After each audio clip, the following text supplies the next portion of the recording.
Hey guys, I gotta get used to looking this way because that's where the camera is. Because I'm usually looking this way, and that's not what the camera is. But I'm looking at my own face. I gotta get used to looking at the camera. My voice is so bad. I'm still so sick. I'm so sick, bro. Wait. So yeah, I'm gonna sound weird for the whole video because my voice. I gotta look here. Why am I not looking here? Hi.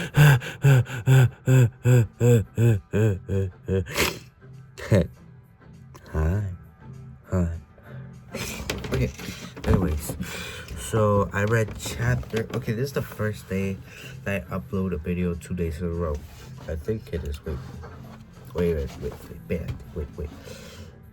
Like, yeah, it is the first day I upload 2 videos per day in a row, right?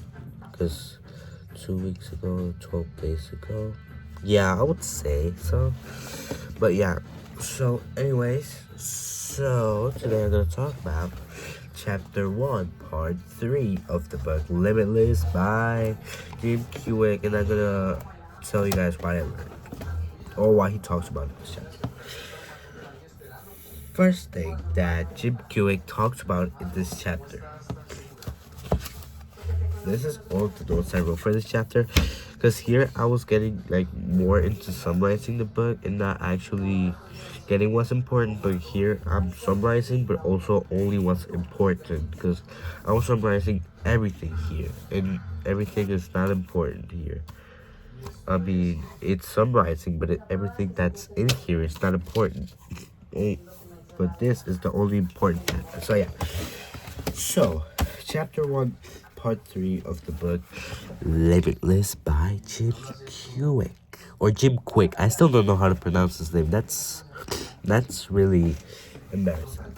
I just showered. That's why my hair is like weird. Because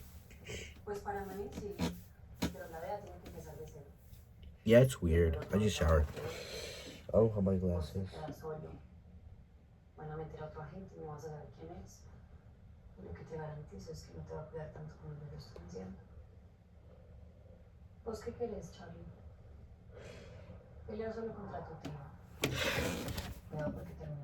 Anyways, I'm gonna read the chapter now.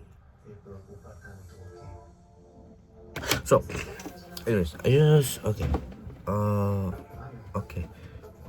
Okay, so the first thing that this video talks about is, this chapter, the first thing this chapter talks about is brain plasticity. And what is that? What is brain plasticity, you might be asking? Well, that is how we can mold our brains into having an exact mindset. Like, we can mold our brains to fit our dreams. For example, like, you want to be a dancer, a ballet dancer.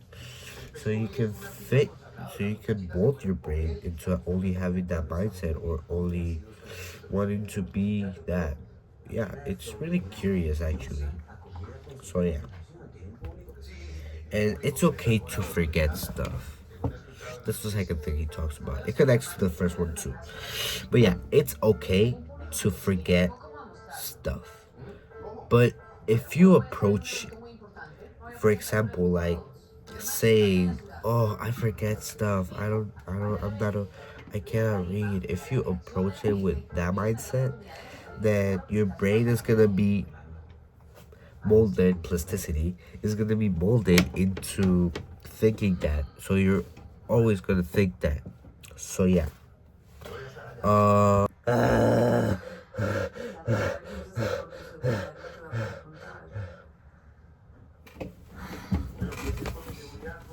The third thing that Jim Kwik talks about in this part of chapter is how humans have 2 brains. Have you ever heard the saying that goes like, "Go with your gut"? Well, your gut actually is your second brain. I was curious because studies have shown that. Guys, guess what? My voice is actually better now. My mom is printing something, bro. But yeah, my voice is better now. You can hear it. Yeah, so how does your gut connect to your brain? I don't know if I talked about it because okay, I think I did. Okay, so your gut actually connects to your brain because it sends signals to your brain. So like your gut literally talks to your brain when it senses something is wrong. So yeah, that's how your gut connects to your brain. It's really impressive.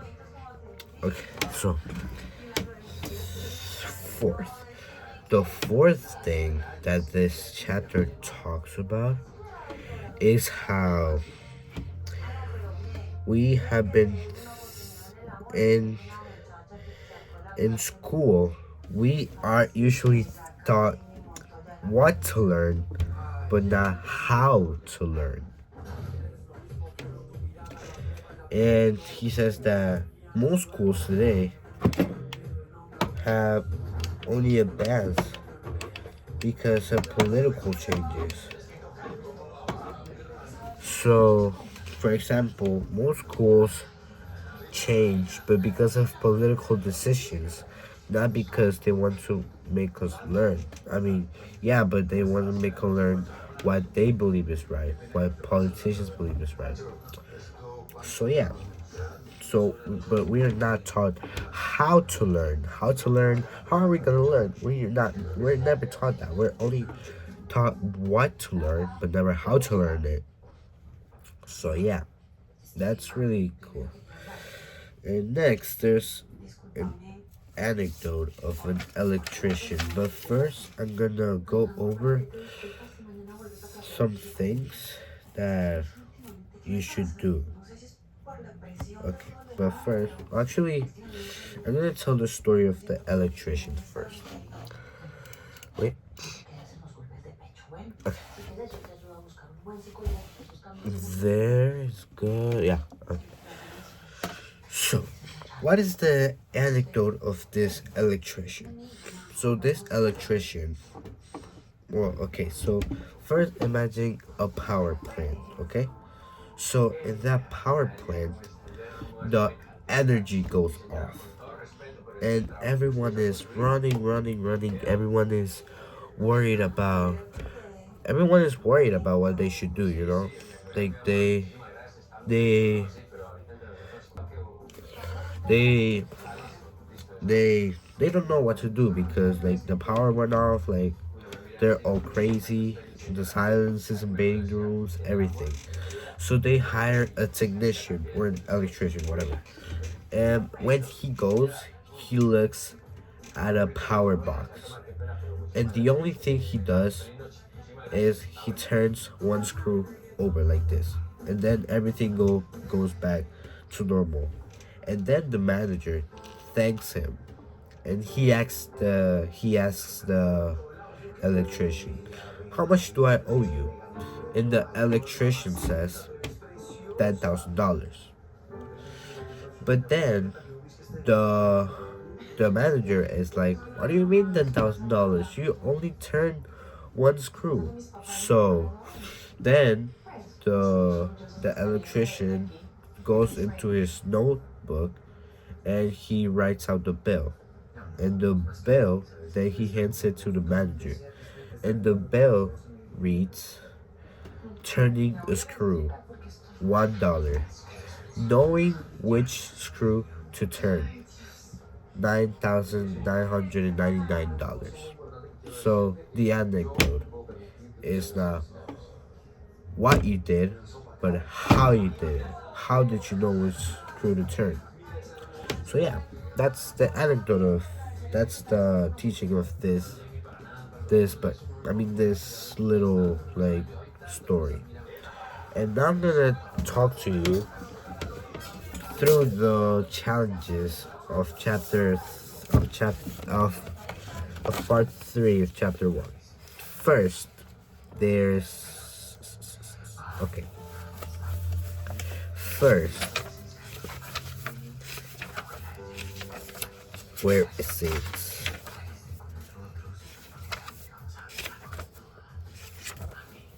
Oh, it was in chapter 2. I should have done that. Ah, well, I'm dumb. I didn't do it. Okay, I didn't do it, yeah. But yeah, it was fun talking to you guys today. And I want to thank you. And thank you. And goodbye. I'll see you tomorrow, hopefully.